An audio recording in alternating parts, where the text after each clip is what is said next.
These are 30 tips and tricks for Delta Force Mobile. Let's get started. On Settings, Basic, Controls, turn on Lean Peek. This gives you 2 additional buttons allowing you to hold angles without showing your whole body, making you a hard target to hit. On Department, Supply Station, TE Lab, you can exchange for Tier 3 and 4 armor every 2 days for much cheaper than buying from the market.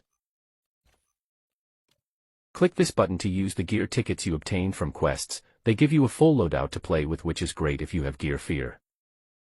You can kill the boss in 0 dam with your knife if you let him get close to you.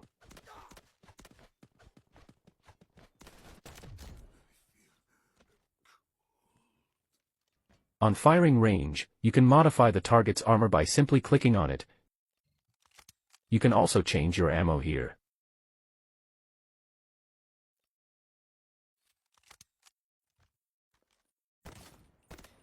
On Basic Controls, scroll down and remove Automatic Mantle. That way when you're taking cover, you won't jump above it by mistake.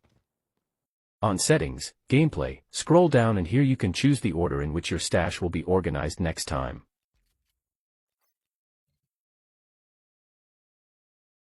On Black Sight, focus on upgrading CSD as it gives you more stamina and faster regeneration speed. Also, upgrading your workbench allows you to craft high-tier ammo for much cheaper than buying from the market. Upgrading the firing range to level 2 is crucial, as it will unlock the intermediate repair section, as you can see, which means you can repair your armor and helmet for cheaper and higher quality. If your armor breaks in game, you'll die in less than 3 bullets, which is why you have to bring armor repairs. They are pretty expensive but very worth it if you can afford it. Slow walking with your knife equipped is much faster than holding a gun.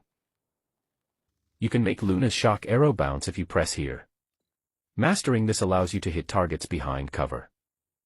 Crouch walking with Hacklaw is much faster than normal walking.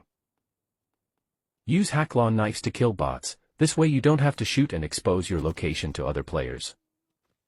If you're facing high-geared players and don't have money to buy good ammo, consider using leg meta bullets. These bullets cannot penetrate the armor but deal huge damage on limbs, so if you target the legs it'll ignore any armor they have on and will take them down pretty fast.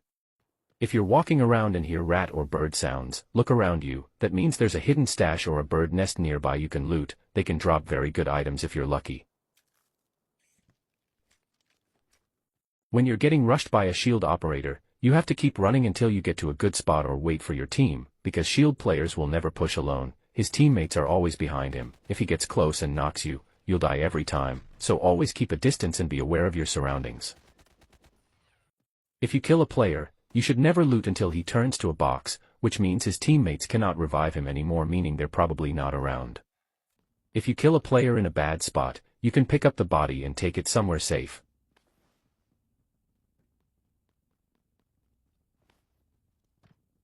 Lasers are very good in Delta Force. Adding it to your build increases aiming speed and greatly enhances your hipfire accuracy. I recommend you to always add one if you can afford it. When you're building a gun, click here to calibrate it. Here you can modify the position and handling of each attachment. I highly recommend messing around with it and finding the best build for you, as it's very important and can be crucial when it comes to recoil control and gun stability. Click here to import and share your builds with other players. When you open your scope, this button will appear. Pressing it will hold your breath, which reduces shaking and greatly increases stability and recoil control, which is a must if you're shooting enemies in great distance. If you throw a smoke with Stinger and toss your heal on it, it will heal all your teammates inside it. Instead of holding the peek button, you should quick peek for info and then peek to shoot. This way you're much harder to hit. Peeks are not only for holding angles, you can master it and blend it with your movement, giving enemies a very hard time to take you down. Using these red stims will completely refill your stamina, as you can see. When you're buying armor in the market, you can select like new or worn to buy it with less durability for much cheaper. I usually buy my stuff like new to balance out, and it saves you a lot of money over time. And lastly, don't be discouraged if you die, we all do. It's an extraction shooter where one mistake can cost you the game. Most important thing is learning from your mistakes and never giving up. If you keep losing, take a break then come back. You can't make good decisions if you're tilted. This is the end of this video. I hope you learned something new. If you have any questions, I'll be happy to answer your comments down below. Bye.